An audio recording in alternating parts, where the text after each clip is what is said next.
I'm Mark Gagan, and you're listening to the Voice of Insurance podcast, produced in association with Advantage Go, enabling enterprise-scale underwriting through a single pane of glass. What an absolute blast this episode was to record. I often interview irrepressible, energetic and ultra-enthusiastic executives on the podcast. It goes with the territory after all. Indeed, I've had both of today's guests on the show before, but there's something about bringing them together that caused sparks to fly and brought a different dynamic into play. David Howden of Howden Group and Rod Fox of TigerRisk Partners are both founders of their respective businesses and are two of the most successful broking entrepreneurs of their generation. The two are combining their firms in an M&A deal that is creating a highly credible challenger reinsurance broker to the big three. This podcast is almost like a metaphor for what they're trying to achieve together. 1 and 1 seem to add up to quite more than 2, and both were already larger than life before we started. No questions were off the table. It's all here. There's nothing left out. You probably know David and Rod already, but in case you don't, Rod is the first one to speak. Enjoy the podcast. This episode is supported by Oxbow Partners. Oxbow Partners is a management consulting business specialising in the London, Bermuda and European insurance and reinsurance markets. In fact, in 2021 and 2022, they were named one of the top 10 consultancies in the sector by the Financial Times. It's fascinating speaking to the team about the kinds of topics they're supporting. Helping reinsurers take a strategic view of their operating models, designing smart follow syndicates in the Lloyd's market, and developing ESG responses. The company's strapline talks about giving executives a fresh perspective. So if you're keen to understand the challenges and opportunities coming down the track for your business, I'd recommend giving the team at Oxbow Partners a call. So Rod and David, welcome to the Voice of Insurance. Pleasure to be here, Mark. Yeah, thanks for having us. Congratulations on this mega reinsurance broking deal. When this is completed, you're going to be the number 4 reinsurance broker in the world. That's a big deal. That's still actually quite a long way off where Benfield was when we last had a really obvious, clear number 4. And obviously, you know quite a lot about Benfield. Rod, what are your growth plans for this business? Do you think it will require significant new investment, even after the amount that you spent on acquiring Tiger? Benfield was a wonderful business. They really built a great business. I don't think we're going to be that far off Benfield from a size perspective when we put the two businesses together. And as we started to build Tiger, we looked for the best qualities of different brokers through history and took things from Benfield, took things from other brokers and tried to put them all together ourselves. So I think Tiger's got a wonderful franchise. Putting it together with Howden is going to make it even better. And I think you're going to see a version 2.0 of the combined business coming out. And we will continue to invest as we go forward because there's a huge runway ahead of us.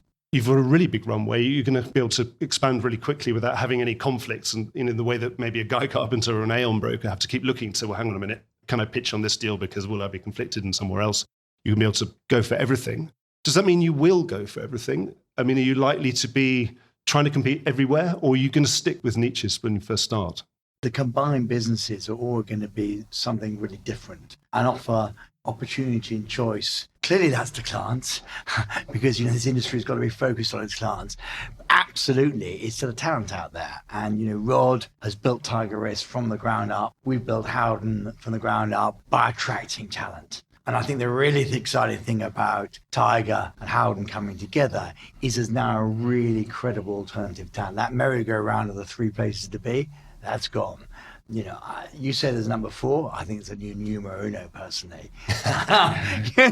Everyone wants to be with us now. We're the place that people want to be. We're talent wants to be.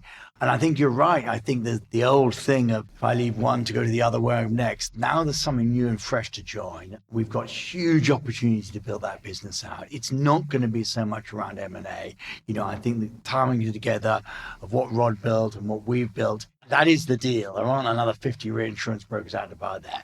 But are there huge opportunities for us to really bring in skill and a diverse set of skill and encourage people to come with a new product? Absolutely. So you've paid for Tiger. You're going to be continuing to invest in this business, but in people to add to the Howden Tiger operation. Yes. And just going back a little bit, you said it when we sat down today.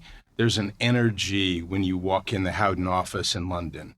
And people gravitate to that. And I think that's what's going to happen.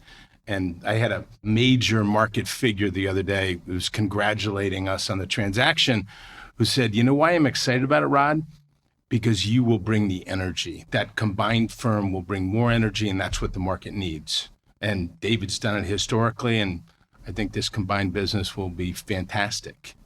Yeah, you're right about the energy. Just for context, we're sitting in the Howden offices, and this is just a week before Monte Carlo. The City of London's really quiet, as it has now become in the post-pandemic world, but everything's going on in the Howden reception. There's filming going on. There are people wandering around. There's like a kind of conference happening. There's an art collection. There's, statues of dogs. There's people working hard. It's people running and smiling and laughing and having a good time and enjoying it. Yeah. So it's going to be more of an organic build, investing in people, in new people, maybe bringing new teams, and obviously backing the people you've already got. And you say not really M&A.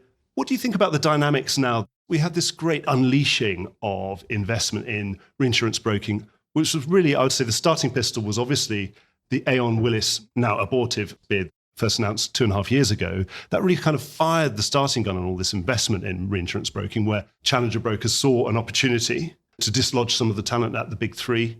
Do you think it's now game over for some of those 5th, 6th, 7th, 8th, 9th, 10th tier reinsurance brokers? And when you say no M&A, you could pick some of them off, couldn't you, if they're not working? When Rod and I were talking about this deal, it happened fast, and we knew it was the right deal to do at the right time. I think that was critical. And you've referenced, that some of the dynamics going on in the market. And I think that opportunity to create something really different is here and now. And I think the coming together is going to be very powerful. Does that mean there's never going to be opportunities to get insurance? No, I don't. I think we need challenges, Rod. I'm sure you agree. We need dynamics in our market. You need disruptors. And this business does move in cycles. So there's consolidation, and then some disruptors are formed. They're consolidated. I don't think the death of the Aon Willis merger is the death knell for some of those challengers. It's, can they build a great business in this marketplace with the right talent? But there will continue to be M&A over time. As we sit here today, we feel very comfortable building it organically unless the right opportunity arises. I think what's going to be more challenging for a challenger is building that distribution. Because I think that if you look at it over a period of time, been now 30 years now we built, and the exciting thing about Howden and Tiger coming together, it's not just about reinsurance this market. It's absolutely not. It's about the whole offering to the ultimate clients and what's the relevance of the insurance market. And if you look at the way we position the business, it's right inside the broking business. It's the width of this business. And there's plenty of depth, but across the MGA spectrum, specialty broking, global retail, it's a very wide business that can continue to go deeper across the world. You've made an announcement about Sabre. So this is bringing together all your MGA supporting brokerage operations. Tell us more about it. It's literally just hot off the press this morning. You know this, we're big believers in the MGA. I mean, obviously, we've got Jules, which started back, where, Mark, you were part of those roots for all those years. Jules are near 2.5 billion MGA now. So we're big believers in that. You can see it's a huge growth market. MGAs have brought a lot of the entrepreneurial and dynamism and, innovation into our market. You can see that whether it's in cyber, whether it's in, renewables, lots of areas, and you see the growth in that. So what's exciting for us is not only do we have the big MGA within the group, if you look at our reinsurance business, we are incredibly strong on that MGA. But we're absolutely, back to my numero uno, that is where we're number one. With what Tiger got, with what Howden has got, what we've got, the original with the Burwoods, we're bringing that all together under one business. That business, I think I'm right in Rod saying, it's 6 billion of premium. 6 billion of MGA premium. No one else has anything like that. Yeah. You know what this does too, is it brings deeply experienced professionals. This isn't somebody who's doing it as a hobby. This is what they do all day long. So they're experts in their field. And the difference that makes for a client in that space is dramatic. Presumably you're going to have all the analytics, going to have everything so that any of your brokers out there perhaps trying to source new paper for an MGA are going to be able to have everything. If you look at how MGAs have developed, and I was talking at the MGA conference here in the UK the other day, and I was saying, I can remember when we set up MGAs, we were like the chewing gum on the bottom of the shoe. You couldn't get it off the bottom. And now no one talks about MGAs like that. And so they're attractive to brokers for products, to clients for products, but to capital markets. So we're going to bring capital markets to them. We're going to bring underwriting expertise, strategic advisory, everything, the whole gamut. Who else has got that? and also really understands, Rod's point, really understands MGAs. I think that space, the fastest growing space, is going to really be one where we're going to add huge value. And as I said, I think critical to me, it's not value just to actually existing clients, it's to how we grow our market. And this has been such an incredibly fast growing class. One of the big themes of the podcast, of doing this podcast for nearly 3 years now, the MGA, the growth of the MGA and this hybrid carriers and all of this all seems to be part of the same thing. Do you see this as a secular thing, or is it something that's cyclical? Because obviously it is cyclical, because obviously by early 90s, MGAs had absolutely blown out. You know, they'd had a great 80s and they'd kind of partied too hard and then they were completely blown out. And then, yeah, you went absolutely as a countercurrent to start to prove that you could do it. And now we seem to be absolutely at the sort of top of the roaring 20s, and we're not sort of heading for some 1929 kind of crash. I don't know that you're going to see a crash like that. I think they're here to stay. And I think part of it is what I would call the capital light model, which has gained popularity around the business. So I think it's high quality underwriting teams and then matching them with the best capital to fit the risk. And it makes plenty of sense, right? It's just common sense. Will they move in cycles? Absolutely. But there's some massive MGAs out there that rival any insurance company from a size perspective. You're seeing now actually people moving from a balance sheet model to a hybrid model. And MGAs, I think, are absolutely here to stay. And insurers, dual deals now with 70 different insurers around the world, insurers who would have first of all seen MGA as a competition, now see them absolutely as a critical strategic part of their play, both in terms of distribution, underwriting expertise. And I think the good MGAs, and let's be honest, only the good ones are going to survive, now have all that ability, Rod's point totally, ability to attract real talented underwriters, which is critical, ability to actually invest heavily in data and digital, and therefore good distribution, ability to spread the risk. A lot of people like that. Difficult, challenging classes. Very often the insurers like to not put their whole balance sheet out there. So I don't think MGAs are on some sort of high that they're going to slip down from. I think they are the future. I suppose if they were going to have a shakeout in this hardening market of the last 3 years, they would have had the shakeout. In fact, we have had a shakeout. We have had a shakeout, yeah. Look at some of the insurtechs that weren't saying anything other than air. Which are effectively MGAs, a lot of them, right? But no, it's interesting. I had a large client, say to me the other day, they were having a hard time keeping their top underwriting talent because people were gravitating to MGAs. Is it because they can get equity and that kind of reward? I'm sure it's a variety of things, but definitely that's one of them, equity upside. Well, we're talking on this subject about distribution. What's your view? One of his favorite topics, by the way. Well, that is what a broker does a lot of the time, right? So it's your core business. What's your view on reinsurance in that distribution chain? Other reinsurance brokers are making a big play of reinsurance being part of almost like the manufacturing unit, the kind of lab that will go and create some fantastic new products and then fire them out into the retail division all over the world to say, right, here's a really cool new cyber product that has coverages that no one else has got. Off you go. Is that a sort of opportunity that you're looking to pursue? Distribution is pointless unless you've got a product that someone wants to buy. And what we've spent decades building now is a business to service clients. And to do that, you need all sorts of different dynamics in that. And ultimately, that's why we built a distribution retail business, but then a specialty business. And of course, reinsurance is a critical part of that. I mean, without the reinsurance, you're not going to deliver the ultimate products to the clients that need it. So to me, it's a whole market. And you're doing it all for one reason and one reason only. That's to develop products for clients and for insurance being relevant. It's a great point. And I think of it as blurring the lines, which again makes so much sense to me. Why be this unique, specialized little reinsurance person when there's a huge worldwide marketplace out there? The Howden franchise allows us to take the most talented people and blur the lines and bring their best work, whatever the market is.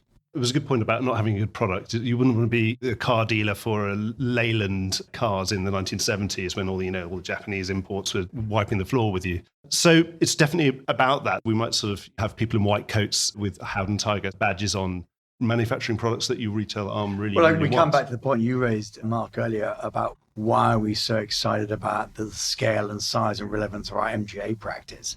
That is all about product development. That's all about delivering products to clients. I think it's exactly the same on the insurance broking side. I think ultimately we're going to grow our business and grow and bring some solutions that we need. And there's quite challenging times out there. We've got to use all our force. And I think it's not just reinsurance, it's capital markets. What has Tiger also got? It's kind of outstanding capital markets, but you need capital to have insurance. So it's bringing it all together, but critically in an aligned fashion.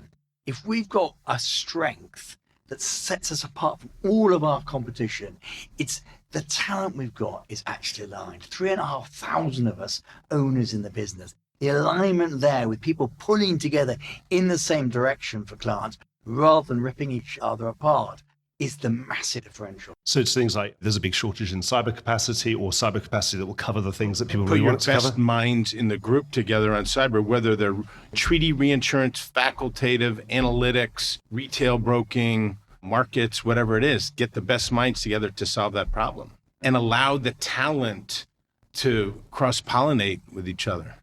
This afternoon, I was with Rob and Tim and Elliot and then our retail guy, all spinning ideas of how can we now grow our markets by coming together. And I think that's the exciting thing. You look at, our organic growth this year as a group is in the mid-20s. You don't do that unless you're developing new products, selling new products. That's not just on the back of a market. And that's, to me, the exciting thing, Mark. The last time we spoke on the podcast with Rob, I was asking you about what might the future hold for Tiger, and Rob said, we get asked that all the time. And you were saying, and I don't think a strategic deal would ever really be the right thing. What kind of changed your mind? Is it meeting this guy? Well, I think you were using the word strategic very precisely. I think at the time we were really talking. Do you mean big three taking? Yeah, I think right, we were talking Aon Willis, and the idea of ever doing that sort of transaction didn't make sense for us. As you hear David talk, the number one thing we talk about is aligning people and teams. So the natural fit here and that width that I talked about, it made so much sense. But yeah, that was really just some takeout where the business gets obliterated and half the people lose their jobs or leave. And actually, if you go back to your Benfield question, Mark, I wasn't at Benfield, Rod was, but what I was aware of, that really one of the challenges Benfield has is they didn't have an insurance broking business. They tried to start one, They took some characters on, that burned a lot of cash. I think the really exciting thing about this is it's actually two businesses with very similar cultures and DNA, all about the people, but that fit together incredibly well. So I wouldn't call this a strategic acquiring Tiger.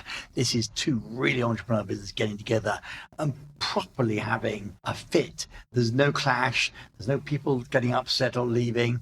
It's actually quite the opposite. Between us, I think hundreds of people have joined in the last 12 months. Why would you want to work for someone else? Inbound when you work inquiries for yourself? Going up. Yeah. Just becoming a more exciting place. Also, we talked about the commonality. Culture as a competitive advantage. We talked about what was happening in the lobby here today and the energy of the people. And we think the same way. And I really absolutely believe that. Culture is a competitive advantage. And we'll continue to improve that as we go. David, I've spoken to you hundreds of times. A common encounter would be the morning after you've just bought another broker somewhere in the world, often on the retail side. And often you'll tell the story that this is someone that you've been actually already dealing with for 15 to 20 years. So what's the case with Rod? How long ago did you get to know him? How long have you been chatting? You're right, because what you're really saying is we don't ever really do deals for the sake of deals. We really get comfortable with people first, right? Strategic and they fit. Yeah. And to Rod's point, totally. What's the first bit is, does it fit culturally? And Rod and I did meet quite a few years ago. I think we knew that there was a natural fit between the businesses. It was to some extent obvious that the timing was right now. That was then. Once we started talking, it happened very, very quickly because the moment was now. But were we talking to anyone else about buying their insurance business? No.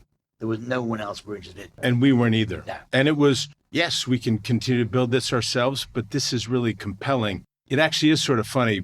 I think it was about 4 years ago. Yeah. Whenever Meghan Markle was getting married, We had a lunch at Cliveden Castle or whatever it is. Her whole wedding party happened to be there. So I show up and there's hundreds of police and tourists and You thought about security at first. Right. And we had a wonderful lunch, saw the complementary nature of the business, and then somehow somebody got wind of it, maybe one of your former publications. And we just said, you know what, it's not the right time right now. And then we got together again, I don't know, a year ago, something like that, and had a handful of conversations. I was in London, went up to David's house for dinner one evening, still very curious and learning, and with a couple other senior Tigers, and walked away and said, this is really compelling. And then it was very quick from there. So, David, from a strategic point of view, you've said before, actually, that multiples don't matter that much. You'll remind me in which context you said that, but it was a headline I read. Yeah, it is. Multiples don't matter. My chairman, Mr. Collins, loves me for saying that. But do you viewing this deal in a much longer time frame where hopefully it won't matter as long as you grow? Joking apart, I've always said that multiples don't matter, and there's all the expressions you get, price is what you pay, value what you get, Ultimately, if you're buying good businesses, it's about long-term value you're creating. And the value you create is the value you create together. It's not the value you're buying today. If you look at our two businesses, what they are today is very interesting, but they're not what they're going to be in 5 years' time. If you're a multiple arbitrage person that's looking to flip the business on in 3-5 years, multiples matter a hell of a amount. Indeed, EBITDA is how normalized they matter. For us, it's about, are these two businesses fitting together, and can we together attract more talent in, grow the business, win the gut? And the answer to that is yes. And therefore, actually, the value you're creating is well beyond any discussion about price. You're not taking a risk now that you're not leveraging the business up too much at the moment? We've always had a conservative view on leverage because we've got so many people in this business, Mark, as they've built their livelihoods around it. 3,500 people working in it, shareholders. We've never had a high risk problem. We wanted conservative leverages. Our leverages has always sat between about 4 and 5 times. We don't pay out any dividends, or all the money we make as a firm gets reinvested back in the business, reinvested very often back into employing talented people. So ultimately, if you look at the business today, we're in an incredibly strong financial position. I've just touched upon it. This is going to be our best year ever, probably for pure organic growth, probably mid-20s organic growth, stripping out any M&A. We saw with the market, we did this deal. I remember you phoning me out, Rod. Literally, we'd shaken on the deal, and that next day, Russia invaded Ukraine. Yeah. And I said, it's going to be fine. And our three investors, CDPQ, HG, GA, all stood up right up to the plate. They've invested hundreds of millions of new equity into the business. How many investors? GA have been with us since 2013. How many new investors 10 years in put in hundreds of new equity? So we are incredibly financially secure. We've hedged the interest rates on the debt we have. Our interest cover is many, many times. So, ultimately, we're not a risky business. We're 30 years old now, and we're highly conservative. And what about you, Rod? I mean, obviously now you and the Tigers, when this completes, you're going to be substantially wealthier than when you first started, and you're realizing a lot of that hard work that you've put in the last, correct me exactly how many years, 12, 13 years now? 14 years. 14 years, you see, time flies. Amazing. What's your motivation now, if I'm like the director of the scene? What's going to keep you fired up into the future to realize some of this dream with David? You've known me for a long time. I don't think I'm going anywhere, right? I really love the business we built. I love what the combined platform has in store for itself. And so it's going to be fantastic. Interesting part about this deal, one of the things I loved the most was the Howden stock, because I think it's highly valuable. So we are actually reinvesting a significant amount of the proceeds, everybody, into Howden stock. And I think we've got a highly motivated team. Yes, I'm sure there's 1 or 2 people, is it a lifestyle change possibly, maybe, but highly motivated team that has a significant amount invested in the Howden future. So there'll be some nicer cars in the car park as you come in.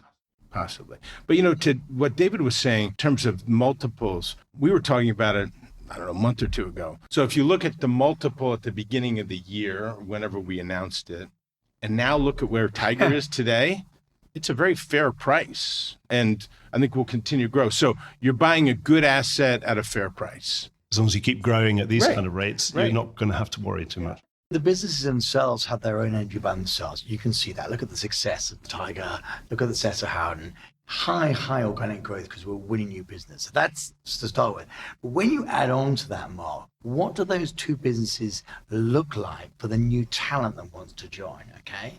Then that's when you really accelerate. When other people look around and say, you know what, that is a business I'd like to work in. And actually, to your point about the cars and the car park, they say, you know what, that's a business owned by the people working in the business. And I want to be part of that rather than someone who's trained. I want to have that car. Yeah, I want to work for myself right. rather than for a PLC. Right. And there's a credible alternative where I'm empowered to actually get on and do my job.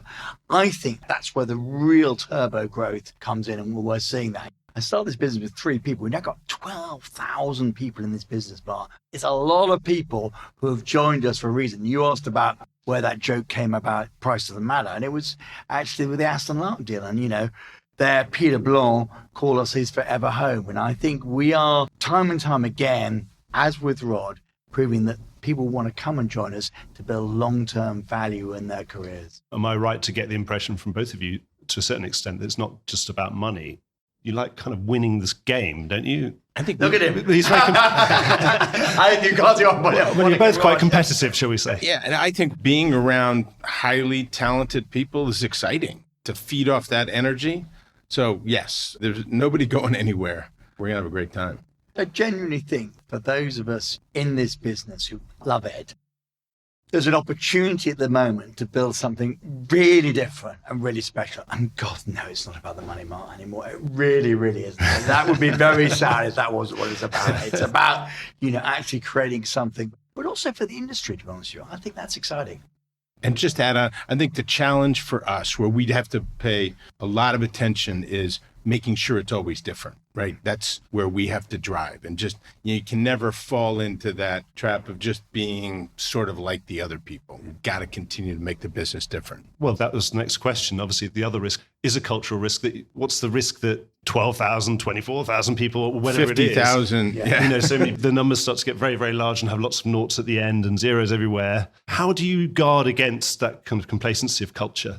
Look, Rod said early on, it is our competitive advantage culture. It's the most valuable thing we have. So we focus on it all the time. You've asked me that question, Mark, over the years, and I've been asked, can you help the culture of 100 people, 1,000 people? Ultimately, we know that the culture of the business is what makes us different. And it's not to do with our size or our scale. We're trying to build, in a way, the biggest small company mentality you could possibly find. And Rod's right. What we've got to keep going is keep the energy, keep the dynamic, keep changing it, keep motivating it. Be the people that are shaping the future. It's one of those things where new people come to Tiger and we tell them it's all about the team. It's all about the team. It's all about the team. And they sort of smile and they look at you like, of course you're going to say that, but I don't really fully believe you. And you see them 2 months later and they say, holy smokes, I've never seen an organization so team focused. To your point, we hammer it all the time. I think both of us do. And it's going to be continuing to maintain that discipline. And it gets harder and harder the more you grow. No question about it. You got any top tips? How do you do it? A lot of it is about, obviously, how you actually treat people. If you empower people and you treat them well, you do that. And then you tell people, you like to be treated like that, treat others like that. So that's the first thing, that culture of what is management style? What's leadership in this group? Is everyone managing? I'll give you an example. I won't say who it is, a CEO of a business internationally who joined us. I went to see him, flew to see him. He said, I can't believe it. The last place I was, 70% of my time was managing upwards. I never hear from you guys at all. He said, I've got so much time on my hands to deal with clients, to deal with my staff. You know, so I think a lot of it is the way the businesses are shaped in the first place. We're not about managing upwards in this business. It's all about empowerment. Then secondly, owning the business yourself. With 3,500 people owning the business, we're building this business. Yeah, we've got some long-term partners with us. But if you're building the business for yourself and you're incentivizing people to do that, that has a very strong alignment factor in it. And I think that the third thing is you've got to choose your partners. We haven't actually done a lot of deals. We've done 100 deals in 30 years. You get the wrong people in, then the bad apples spread. And you said before, one of the attractions not working for a PLC, so that's still definitely off the menu and you can keep going. We can keep going. I've been saying for a while. You look at the private, forget insurance generally. If you look at it, the 25%, broadly, there's so much money out there now that's non-public. In fact, there's 25% less public companies than there were 10 years ago. I suppose that you either get income or you get a capital gain at some point as an investor. If you're an investor in Howden, at some point you have to manage that, don't you? We have liquidity. Rod has decided, along with his team, to invest a huge amount of their money in the company. But every year we have an internal market. If someone wants to sell some shares, buy a swimming pool, buy a bigger house, whatever else it is, we have to have liquidity in the business. It's not the never. So we have liquidity for the individuals in the business, and we always manage that. Last year, the company bought about £100 million of the shares from our staff. So huge liquidity going, Mark. And then the investors can get liquidity when they want to. We've had a number over the years. That's why not having one big investor with a big stake. We've got three with small minority stakes. They want to sell down a bit, they can do. So I always manage that whole liquidity profile. Very important that. In the end, doesn't managing that take about as much work as running a PLC? It takes work, but it's a different type of work, isn't it? Because ultimately you're all very aligned. You do know who these people are. And you've told them what the journey is. You've said, come and join us, and you're on a 5-year journey if you're trying to earn equity in the business. Or if you're an investor, sign up for 7 years for us, not sign up for 1 quarter. 7 years these people are signing up for us before they even think about liquidity. I've said Jay had been with us 11, 12 years now. So it's a long-term view. Of course, you've got to manage the equity in the business, because otherwise, why would someone be a shareholder? But I definitely think it's less work than a PLC, having been on both sides of that and seen the amount of preparation for any quarter for a publicly traded company, and the CEO's time and conference calls and investor calls. I mean, it's tiring enough just being a journalist having to cover it. Right. Yeah, well, then Mark, it's exactly that, Jeff. Yeah, you free us up to actually do our jobs and find out interesting things rather than have to report everyone's quarterly results. I don't know if I've missed anything off my list of questions. No, I think, Mark, you've been very thorough, covered everything. So appreciate that. And we look forward to seeing you in Monte Carlo. Absolutely. And we look forward to seeing you again on The Voice of Insurance. Thank you so much. No, thanks for having us. Great to see you. Thanks, Mark. Well, I hope you enjoyed today's episode. If you did, don't forget to subscribe or leave a like or a review or recommendation on whatever podcast platform you used to access this program. These really help get the word out. Before we go, just a quick reminder that advertising slots are available here and in other places in the Voice of Insurance podcasts. Podcasting is the fastest growing medium and attracts a high quality audience of key decision makers. It's also an intimate medium where you, the listener, are right in the room with me and the interview subjects. Needless to say, that means it's a great way of getting your message out directly to an audience because you know you've got their full attention. It's also very cost effective. So get in touch with Mark at thevoiceofinsurance.com to find out how you could be speaking directly to the industry. The Voice of Insurance podcast is produced in association with Advantage Go, enabling enterprise-scale underwriting through a single pane of glass. Voice of Insurance is produced by me, Mark Gagan. Music was written by Anna Gagan and produced by Carlos Gagan. Check out more podcasts and written comment pieces at www.thevoiceofinsurance.com.